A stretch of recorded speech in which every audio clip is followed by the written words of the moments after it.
Imagine the following. You are in a meeting, your calendar is packed, your inbox is out of control, your team is stretched thin, and everyone, including you, is working harder than ever. But here's what nobody's saying out loud. The performance isn't there. Decisions are getting worse, not better. Innovation is slowing down, not accelerating. Retention is dropping, not improving. And yet, the response from leadership is always the same: work harder, be more available, respond faster, stay longer.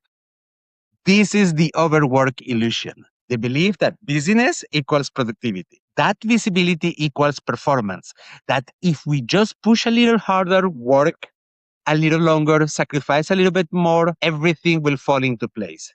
Except it doesn't, because that's not how humans or organizations actually work. The corporate myth says hard work and long hours build success, but the evidence says something differently. The leaders and teams that win aren't the ones working the hardest. They are the ones who have figured out how to stop doing. They have built systems that don't depend on their constant presence. They have learned to optimize the results instead of activity. My guest today has spent 20 plus years coaching hundreds of leaders out of the business trap. John Nieuwenburg worked this way up to retail, from tip-top tailors to busy liquor stores, managing a $3 billion operation, and saw firsthand how busy culture destroys the very performance it promises. He's now a business coach who uses the Socratic method. Instead of telling leaders what to do, he asks them questions that force them to discover the answers themselves. Today, we are challenging the myth that hard work equals success. We are talking about how busy culture actually destroys decision making at the top. And we're exploring what it actually takes to break free, not just as an individual, but as an organization. John, welcome to the Growth Hacking Culture podcast. It's a pleasure to have you with me. Well, it's a pleasure to be here. Thank you for that introduction. So let's get back to this myth that says hard work and long hours build success. I have heard it from my grandfather. I have heard it from my mother. What is actually the actual relationship between business and performance, and where does the myth come from? I'm going to start by telling a story in the form of a metaphor. So let's pretend that you're a captain of a boat in the Navy, and it's a 50-foot boat and the crew is 10. And you, the captain, are the most qualified engine room guy. How often is that captain in the engine room with tools? All the time. He's the most qualified guy on the boat. And so that captain is very busy. Now, let's make you a captain of a 150-foot boat. Let's imagine the crew is 50. How often should that captain be in the engine room with tools? Well, maybe if there's a fire. But most of the time, he now has another person who should be the engine room guy. Now, let's make you a captain of an aircraft carrier and the crew is 5,000. How often is that captain in the engine room? Well, maybe to give somebody a 20-year certificate, because now that captain has a guy who manages the guy who's the engine room guy. Now, here's the point. All three roles are captain, but what it takes to be successful in each of those three roles is very different. And so if you continue to operate in the way that you did as the 50-foot captain, 50-foot boat captain, you will be stretched beyond any capability to do a good job if you get into the 150-foot boat, because what it takes to be successful is a very different approach to what work means. In the 50-foot boat, busy is work. When you get to the aircraft carrier, the thing that that person needs to recognize is the most precious thing we have as executives, or the captain of that boat. The most precious thing they have is how and why or when they allocate their attention. So many people think of themselves as firefighters. They just put out the next fire that comes up. They're playing whack-a-mole, just whack the next thing that comes up, and the thing after that, and the thing after that, and the thing after that. And that's why you're 70 hours of work and 70 hours a week, and you're busy all the time. But are you actually focused on the things that matter most? No, you're just focused on the thing that comes up next, whacking the next thing. And so the transition that you have to undertake is to recognize the most important thing you have as you grow up or move up this ladder is how you make decisions. Jeff Bezos, the founder of Amazon, says it's been a good year if he's made 5 good decisions. 5. 5. Now, he's making decisions on the scale of, maybe I'll start Blue Horizon and spend $10 billion starting a rocket company. Well, those are big decisions, and they take care, thought and care in making that kind of decision. But the kind of decisions that most business owners are making are the ones that take 10 seconds, 30 seconds to do, and then they move on to the next one. It's just complete repeat, hamster on a wheel, always making 10-second decisions. But they never add up to anything. That's the problem. You mentioned the word. That's a bit of a long-winded rant. Yeah. Where should we take that idea? You mentioned the word firefighting, and this belief it still exists. So how can you not being firefighting as a leader, especially when there is this culture that is always around of fear of taking the bad decision, even if you delegate this firefighting to someone, if you have, and this happens in many corporations, if you have a culture that is where people are fearful of doing mistakes, it doesn't work, right? How should we create this delegation of the firefighting from the leader to someone else?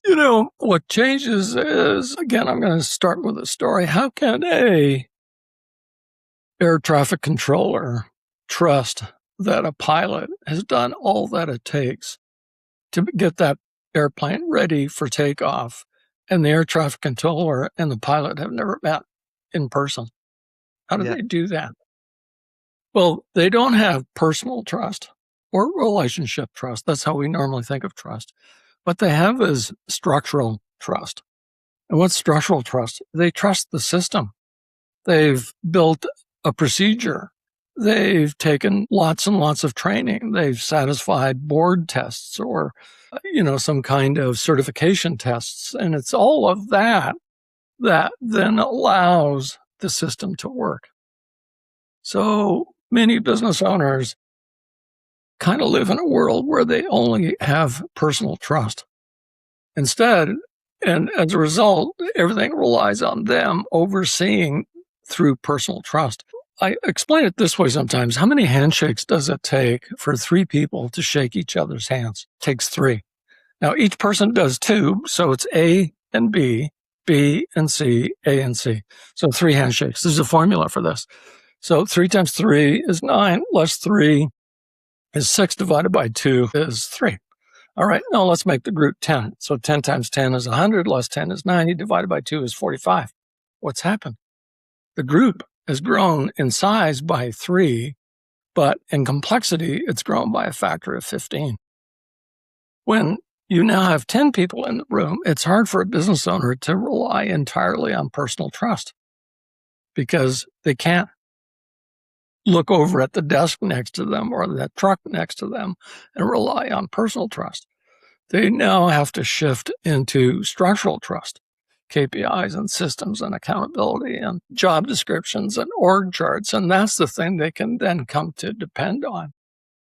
And so that's another kind of shift in how you think about what your role is as an owner or, a person with some level of responsibility in a business. How do I create the systems that reliably produce the outcomes that I need time and time and time again? And that role, creating the systems, is it directly the CEO or the leader of an organization, or it can be delegated to someone? Should it be specifically one function creating the system so that everything works smoothly? Well, it depends. When you get to organizations with 4,000 or 10,000 people, there's a lot more bureaucracy and a lot more structure in how things are done.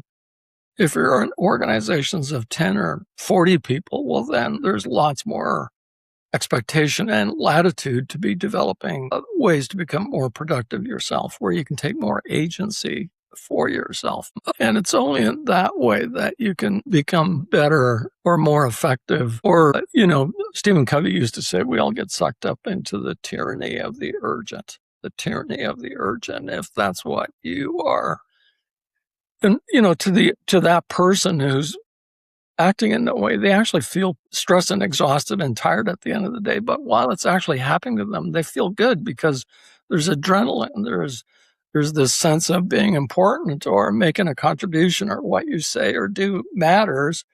But it's a trap.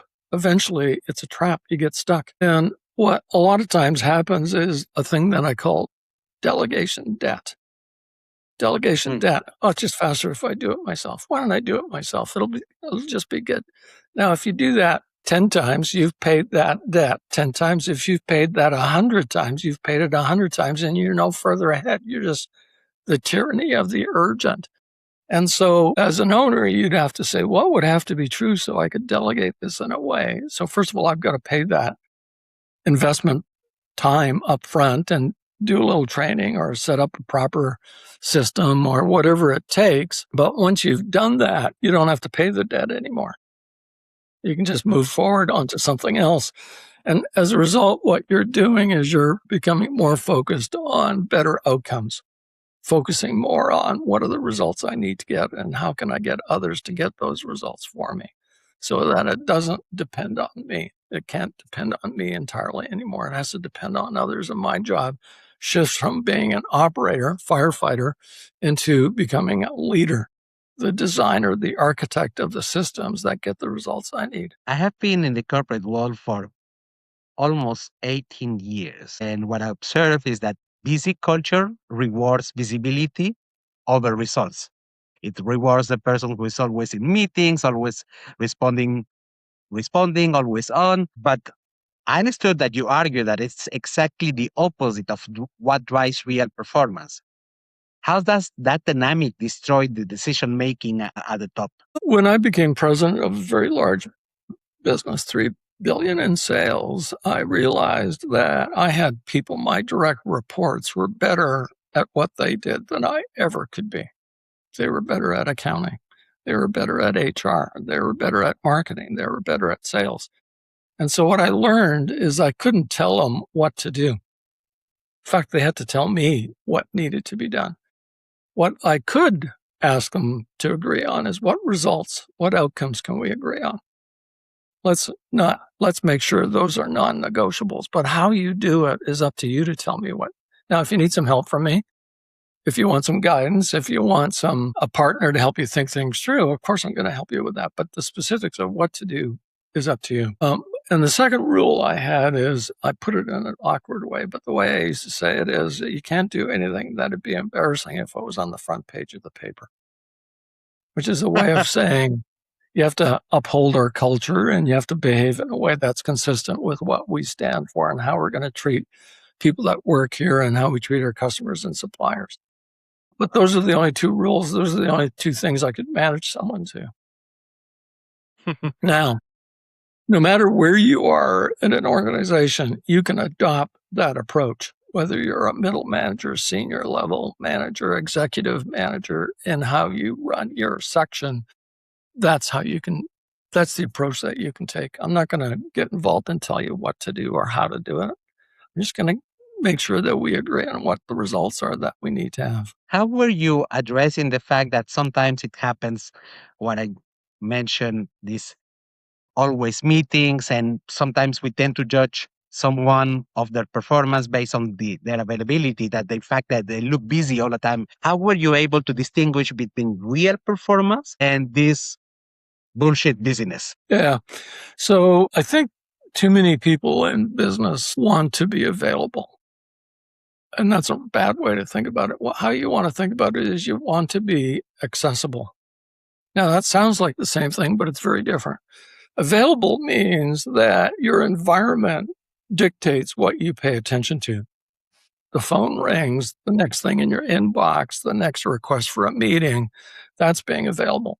But when you do that, you give up agency. You don't have any control over anything. The environment is telling you what you're going to do. Accessibility is a little different. I will be available to you, but on my terms. And so think of it this way. The very most successful people I know allow themselves to be interrupted no more than once every 2 hours. And so for 30 minutes, Have a look at your inbox, have a look at the phone, have a look at the Slack, have a look at all the things that would have caused you to be distracted. And in 30 minutes, identify the ones that you can knock off in a minute, 2 or 3. There's going to be 2 or 3 things that probably take 10 or 15 minutes, and set that aside and bundle all of those into a single working session.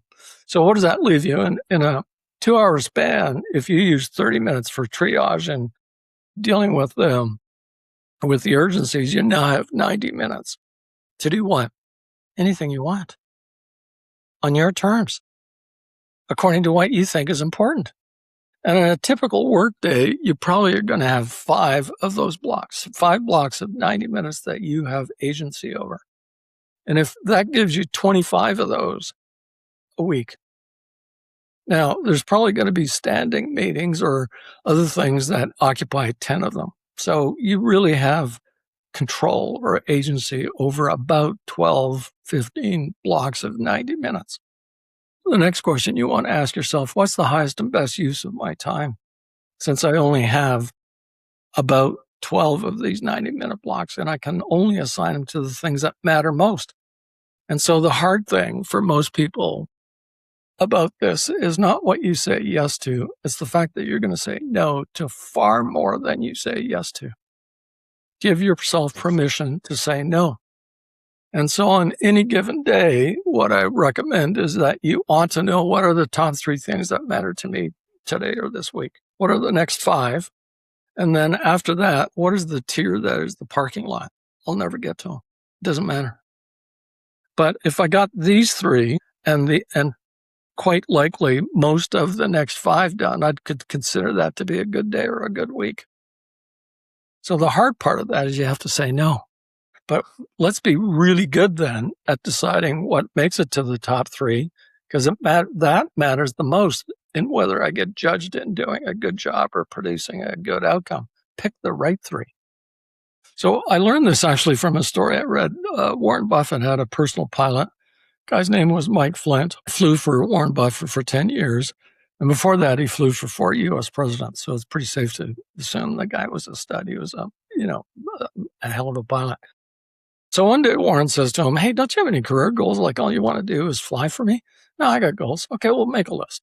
So 2 weeks go by and Mike's now got a list of 25. And Warren says, that's great. What's the top 5 in the next 20? So 2 weeks go by. They're having this chat again. And Warren says, that's great. You got your top 5. What are you going to do with the next 20? And Mike said, well, the top 5 matter, but the other 20 matters as well. So I'll get to them when I can. And Warren's answer is, no, Mike, it's the never to be looked at list. That's true. That's the hard part. So in corporate worlds, it's very easy to think everything on your plate has about equal impact, equal importance. And we tend to try to scramble between getting all those things done. And we often are very poor at actually selecting which things to work on. So we just kind of do it in a random whack-a-mole kind of way. So the skill is, let's get really good at managing how and when I allocate my attention. I'm really good at deciding what 3 things matter the most, and really good at deciding these things on the bottom of the list. If I don't get to them, it doesn't matter that much. I wanted to touch base in something that I remember clearly. When I think about it, I have goosebumps. Is these awful meetings where you have like a status report and you are preparing for that status report that goes to senior management and you have to present it, and you have probably 50 slides and 50 others as a backup for a meeting with one of the most senior people in the company. What's your take on that? You have mentioned Jeff Bezos, and I remember that Jeff Bezos doesn't do this type of long meetings, and the preparation has to go into one page, one single page, and it has to be discussed quickly. What would you advise in this case? So most of the people that are presenting to very senior management, to executive or CEO, want to demonstrate how well they've thought it through. But that's not the perspective of that executive. That's not what they're thinking. What they want is a thing called BLUF, BLUF, bottom line up front. What's the bottom line here? What's the decision you're asking me for? What's the outcome that matters here? Then what are the 2 or 3 things you've thought of, and why are you selecting this outcome as the one? And that whole thing shouldn't take more than 5, 6, 7 minutes. If, as an executive, if I needed to listen to you for 30 minutes while you were trying to explain something without me knowing what you were driving at, I would get very angry at that guy. And that guy comes from a place where that person believes they're doing exactly the right thing to demonstrate how careful, how thoughtful, how well they've thought it through. But that's not what the executive cares about. I've only got 5 minutes for this problem you've got. What's your bottom line? BLUF, BLUF. Wes Kao has a way of telling this story. She says, start where you get attacked by the bear. So, I'm going to go camping this weekend. So I go off to the camping store and I need to buy a new tent. But before I get to the tent, I see sleeping bags are on sale. So I think I spent 30 minutes looking at all the different sleeping bags. And then I buy the sleeping bags and I get home and oh gosh, I didn't remember to buy the tent. And this story goes on for about 20 minutes. And then I go camping and I get to the campsite, I put up the tent, and then the bear walks into the campsite. Her point is, forget all that stuff, all that going to the camp store, because none of that is really that important. It only becomes important when the bear walks into the campsite. Well, that's the point of the story. Why don't you start there? And that's what many middle or senior managers and corporations do those presentations very badly. Nobody wants to watch your 50 slides. They don't care about your 50 slides. They care about what's the outcome, what's the decision, and what prompted you to make the recommendations you're making. And if there's some questions, they may ask you some questions. John, I still remember that. In fact, it was the system who was giving me the template of the 50 slides back in the days. So it was the boss who wanted the things to be presented in that way. And you cannot imagine the days and days to fill up all these slides in the format that was requested. Well, I'm going to tell you that's a very bad boss. Yeah. That's likely a micromanager style boss, not an outcome focused boss. We don't manage inputs, we manage outputs. Don't tell me how many hours you spent working on it or how many slides. Those are inputs. That doesn't matter. The only thing that matters is, did you produce the appropriate, the best possible outcome? Outcomes are what get measured, not number of hours or number of slides. You talk about building systems, and you mentioned it before, systems and processes that allow a business to run without the owner, which is quite interesting. There is another Canadian, by the way, who talks about it. This guy called, no, he's not Canadian, he's American, sorry, Tim Ferriss. Tim Ferriss talks about also systems and processes and not doing the direct work, but creating the systems. In a corporate environment where a leader cannot own the department the same way an entrepreneur owns a business, what does that principle look like? How do you apply it? Well, I'm going to challenge your premise, and let me challenge it by asking you this question. What's the best way to get a promotion? Best way to get a promotion is act like you have it. Start acting in the way that makes it clear you've earned the promotion. And so if you want to rise to the level of the top executive in your business, if it's a big business, you have to start behaving like that person way before you get the job. And so if you can't be that person, you will never get that job. And that means that you're going to be, to some extent, unconventional in the middle parts of the organization or the middle parts of your career. But there's a price and a consequence if you do it the right way. And a reward, I should say, rather than a price. There's a reward if you do it the right way. Now, that's not to say that you're going to be a bull in a china store, because there's a protocol and etiquette and, internal politics that you have to play. But you can't get caught up in the same box or the same trap as everybody else. If in fact your goal is to operate at one stage as an executive or as a leader. And so what that means is you take more agency in how you think about your time, and you take more agency in how you work. That specifically doesn't mean that I have to mime the behaviors of the person on the top. It maybe means that I have to be able to know the expectations of that position. Is that correct? Yeah, I wouldn't say it's copying the person at the top, but it's operating the same as that person at the top. Mm, yes. You have said that the question isn't how can I get this done, but why should I stop doing? The famous saying no. That's a radical reframe for corporate professionals thought to be problem solvers of anything. How do you help someone make that mental flip, that mental change? Well, what I often like to ask someone, I'm going to use some language that's a little bit coarse, is tell me what's on your shit list. Now, what's your oh shit list? It's the list of things that you do daily or weekly that when you think about having to do that, you say to yourself in some fashion or another, oh shit, I have to. And that's your intuition talking to you. And what your intuition is telling you is that's not the highest and best use of your time. That's not where you're creating the most value. And so the question then becomes is how do I then get that work done in a way that's satisfactory, but it won't be by me? Because where I create the most value in my business or organization is doing something entirely different. That's and this goes back to, do you want to be known as the guy who's working and he's busy for 70 hours a week? Or do you want to be known as the guy who's working a reasonable number of hours, but producing superior outcomes? Well, then I got to focus on the things that are going to produce the superior outcomes, which means I have to do less of something else to make time available to do the work that produces the outcomes. So what you want to be thinking about is who, not how. Who's going to do this, not how is it going to get done. But one thing I can tell you is it won't be done by me. There are people that are better equipped and more capable and are able to produce a better outcome against that specific thing than I ever would. So again, that means being very deliberate, thoughtful about what you should be doing more of, and as a consequence, have less time available to do something different or something else, I mean. John, so the ideal CEO or leader at the top of a corporation, would you consider, for instance, that Richard Branson, the CEO of Virgin Group, who looks he's not busy. Looks like he's having fun all the time. It seems that his type of meetings that he has are very short, very straight to the point because the guy is PhD, so he needs to get one single message in order to take a decision and leave.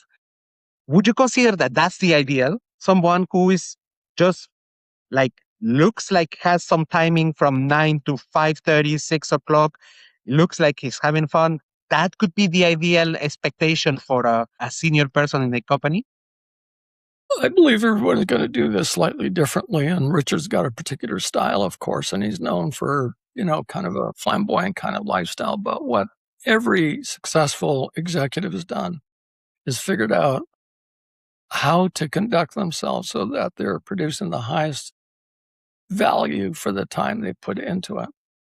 Jeff Bezos thinks 6 good decisions a year is a good year. Exactly. So they come to understand that the quality of the decisions are much more important than the amount of effort or the amount of energy spent or the amount of activity spent. It's the quality of the decisions that matter more. The higher up you go in an organization, the more it's less about what you're doing and more about the choices you're making. And one of those choices is how you allocate your time. And so lots of people get stuck in a trap, and that trap holds them in a place where they're working 50 or 60 hours a week and they're busy, but they're not really being that productive. Yeah, I know that. Let's imagine that you get hired to be the consultant of a big company in the corporate world. What structural or cultural changes need to happen in that organization that you were hired as a consultant to make working less but achieving more actually possible? Let's imagine the typical Coca-Cola, Pepsi, or whatever company. How can you make it happen, this working less but achieving more? What would you do in terms of culture and structural changes? There's 3 components that need to be in place. So first component is we need to be on the same page. And so that means vision, mission, culture. We have to get all of that right. And so everyone on the organization has to share a vision, a mission, how we're going to go about doing that, and culture, what is the standard of behavior. And then a strategic plan, which is what are we building? That's the first part. The second part is you need some kind of people strategy. And what does that mean? Well, we need org charts and job descriptions and communication rhythms. We need an operational way to make all the people fit together. And then the third part is a management action plan. So we've got a strategic plan, but how do we decide who owns what part of the strategic plan and delivering? Well, that's what a management. Then we need some kind of dashboard or some kind of way that we can measure results so that all of us can agree these are the results that matter most. And these are when we know we're actually delivering it, when we're not. So culture is a precursor to success. You don't get a good culture from being successful. You become successful because you have a good culture. And many owners or leaders think of culture as some kind of cherry on top of a cake or something. And it's not. It's ephemeral. It's hard, and it's on a plaque on the wall, and that's the extent of what really happens. But if you get the culture right, most of the rest becomes relatively easy. You're talking about Richard Branson. Everybody knows what his standard is, what his culture is. Jeff Bezos, everybody knows what his culture is. I think of it, and we were talking about football earlier. In North America, there's a very successful football team, the New England Patriots, and another very successful football team, the Seattle Seahawks. One was coached by a guy named Pete Carroll. The other one was Bill Belichick. They could not have been more different in how they thought about culture. Yet both were very successful. But what they were great at is creating, instilling, and holding people to a culture, each with their own definition of culture. So it's not so important what the culture is. It's just important that there is a culture and people are held to a standard about that culture. The hard thing for most people to get their head around is culture isn't what is on the wall, the plaque. Culture is actually determined by what you tolerate as a leader. What you tolerate as a leader is, in effect, telling the organization what the culture is. So if you've got 10 leaders and 4 of them are not living up to the culture, and the fact that you put up with those 4 tells the other 6 that doesn't really matter. Yeah, that's true. And so I have a kind of a loose definition of what it means to be a good leader. And one of the definitions is a good leader. The best leaders are those that are most willing and most capable of having a crucial conversation. So there's a book on the subject, Crucial Conversations, and crucial conversations are anytime stakes and emotions are high. And the best leaders are those that are most capable, do a good job, and most willing to take on a crucial conversation. And that often is what's needed to get the culture where you need it to be, where you want it to be, both in rewarding and amplifying when culture is being held or kept, and also to be clear about setting expectations, about coaching people, and at what point you don't tolerate people that don't live up to the culture. The final thing I'll say about that is we get this wrong a lot of time. People don't get fired for skills. They get fired for culture, for being a bad fit.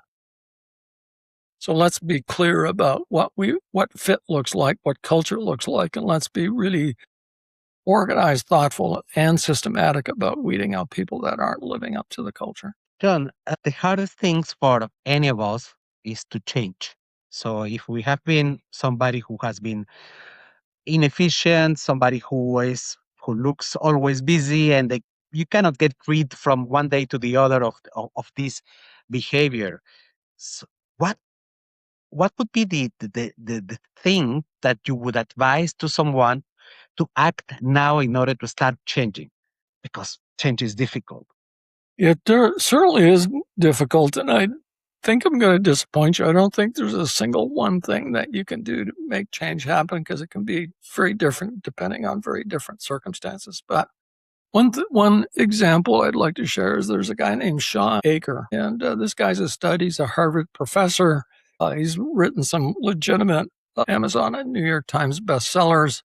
He's consulted with companies all over the world. He's been interviewed on Oprah and by Brené Brown, and he's a behavioral psychologist. So I tell you all of that to kind of highlight his credentials. So he tells a story. He wanted to learn to play guitar. So he put a guitar in the living room. Every time he went into the living room, what was the default action? He picked up the TV remote. It was the easiest thing to do. And so you might think, well, he doesn't have any willpower or discipline, but here's the news. None of us, nor you, nor me, have enough willpower or discipline. It's a myth. You have to set up a system that supports the behavior that you're looking for. So what Sean settled on is he took the batteries out of the TV remote. He put it in another part of the house, 20-second walk away. Now he walks in the living room. What does he do? Picks up the guitar. It's the easiest thing to do. And so if you're not getting the behavior you want, it often is because your environment, the system or your structure isn't supporting the behavior you're looking for. Another kind of anecdotal story is James Clear wrote a book called Atomic Habits, and he tells the story of wanting to reduce the amount of beer he drank.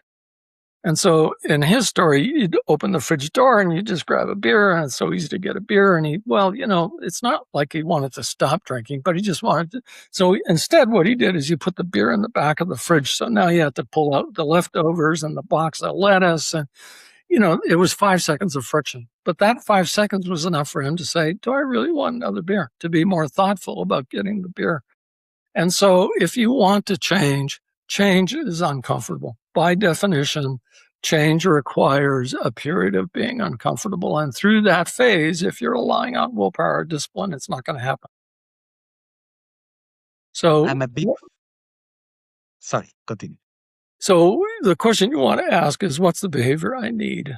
Or what's the system or the environment, or what structure gives me the best opportunity to behave in the way that I'm expecting for myself?